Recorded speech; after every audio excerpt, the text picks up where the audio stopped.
Allez, on va parler d'un truc qu'on a tous connu, le silence. Une audience complètement passive, que ce soit en amphi, en formation ou même en réunion. La grande question, c'est comment on brise la glace.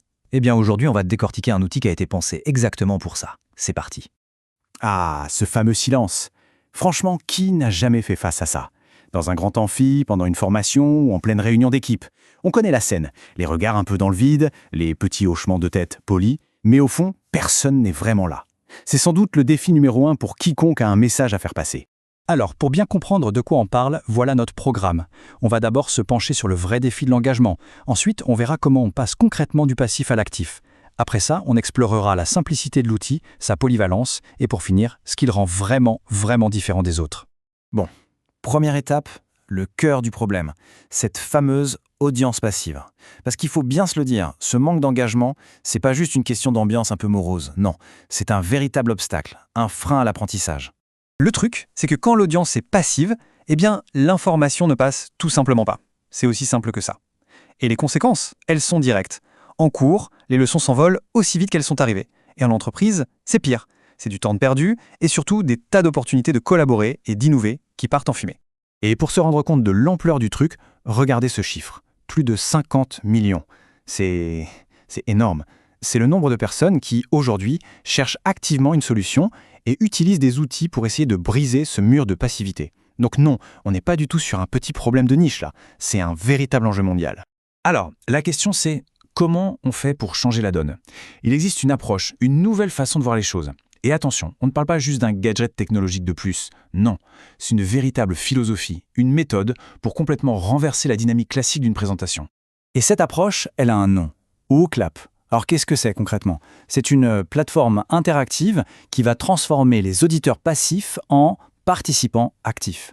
L'idée est simple, on pose des questions et tout le monde peut répondre en direct avec son téléphone ou son ordinateur. Le but, c'est de faire participer, de lancer le débat, de créer de l'interaction, tout simplement. Et ce qui est intéressant, c'est que tout ça, ça ne sort pas d'un chapeau. Derrière WooClap, il y a de la science. L'outil s'inspire directement des travaux d'un neuroscientifique, Stanislas Dehaene, sur les 4 piliers de l'apprentissage. L'objectif, c'est vraiment d'utiliser la technologie pour coller au plus près de la façon dont notre cerveau apprend. Et dans les faits, est-ce que ça marche? Écoutez ce que dit Latifa Berkouz, qui est ingénieure pédagogique. Elle dit « Avec WooClap, on est passé du silence en amphi à de la participation active. Je ne vois pas comment on pourrait revenir en arrière. » C'est fort, non? Ça montre bien qu'on parle d'un vrai changement, d'un avant et d'un après. Ok, mais alors concrètement, comment ça fonctionne? Est-ce que c'est une usine à gaz à mettre en place? La réponse est non, pas du tout. Justement, tout l'objectif, ce n'est pas d'ajouter une couche de complexité technique. C'est au contraire de rendre l'interaction la plus simple et la plus fluide possible. En fait, ça se résume à 3 étapes toutes simples. 1. On crée sa question. 2. Le public répond en un clin d'œil, juste en scannant un QR code ou en cliquant sur un lien. Et 3. Hop, les résultats s'affichent en temps réel sur l'écran. C'est instantané, c'est visuel, c'est ultra efficace. Et là où c'est vraiment malin, c'est du côté des participants. Il n'y a rien à télécharger, aucune application, pas de compte à créer, rien de tout ça, on se connecte et c'est tout. Ça enlève toute la friction. En quelques secondes, tout le monde est prêt à participer. Maintenant, parlons de l'autre grande force de WooClap, sa polyvalence. Parce que ce n'est pas juste un outil qui fait une seule chose. Non, il faut le voir comme une véritable boîte à outils pleine de possibilités. Il y a une activité pour quasiment chaque situation, chaque objectif pédagogique. Alors, qu'est-ce qu'on a dans cette boîte à outils? Bien sûr, il y a les classiques, le QCM, le sondage. Mais il y a aussi des choses beaucoup plus créatives. Le nuage de mots, par exemple, pour voir les idées qui ressortent le plus. Le brainstorming, pour construire des choses ensemble. Ou même trouver sur l'image, pour un apprentissage beaucoup plus visuel. Il y a plus de 20 types d'activités en tout. Ce qui est intéressant, c'est que WooClap a été pensé à l'origine pour l'enseignement supérieur, pour les universités. Mais aujourd'hui, son utilisation a complètement explosé. On le retrouve partout, dans les formations en entreprise, pour animer des séminaires et même dans de très grandes conférences.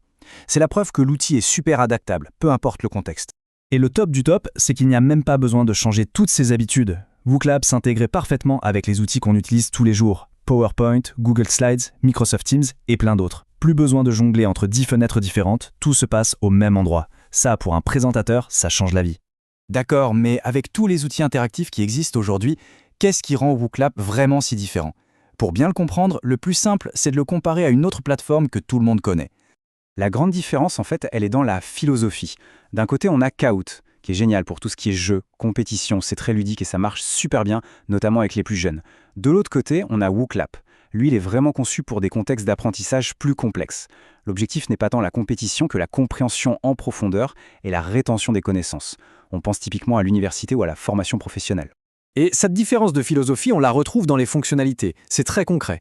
WooClap, par exemple, propose quasiment le double de types de questions. Ses intégrations avec les plateformes de e-learning comme Moodle sont beaucoup plus poussées. Et les rapports à la fin sont bien plus détaillés pour vraiment analyser la compréhension. Ce ne sont pas juste des petits détails, ce sont de vrais choix stratégiques qui découlent de leur objectif de départ. D'ailleurs, il y a un utilisateur sur G2, Edgar B., qui résume ça parfaitement. Il dit « WooClap a un large éventail d'options, elles sont faciles à utiliser et mes étudiants apprécient vraiment ces activités interactives. Je peux aussi tester leurs connaissances et ils reçoivent un feedback immédiat. » Et c'est ce dernier point qui est clé. Ce feedback immédiat, c'est vraiment un des piliers d'un apprentissage qui fonctionne. Donc au final, s'il y a une seule chose à retenir, c'est vraiment ça. Capter l'attention, c'est bien. Beaucoup d'outils savent le faire. Mais le vrai enjeu, et c'est là toute la mission de WooClap, c'est de transformer cette attention en apprentissage réel, en connaissances qui restent. Et on va finir là-dessus, avec cette question qui ouvre pas mal de perspectives. Et si chaque moment d'apprentissage était en fait une conversation? C'est une idée puissante. L'idée de passer d'un monologue, où une personne parle et les autres écoutent, à un vrai dialogue, une discussion où tout le monde participe. C'est peut-être tout simplement ça, le futur de l'apprentissage.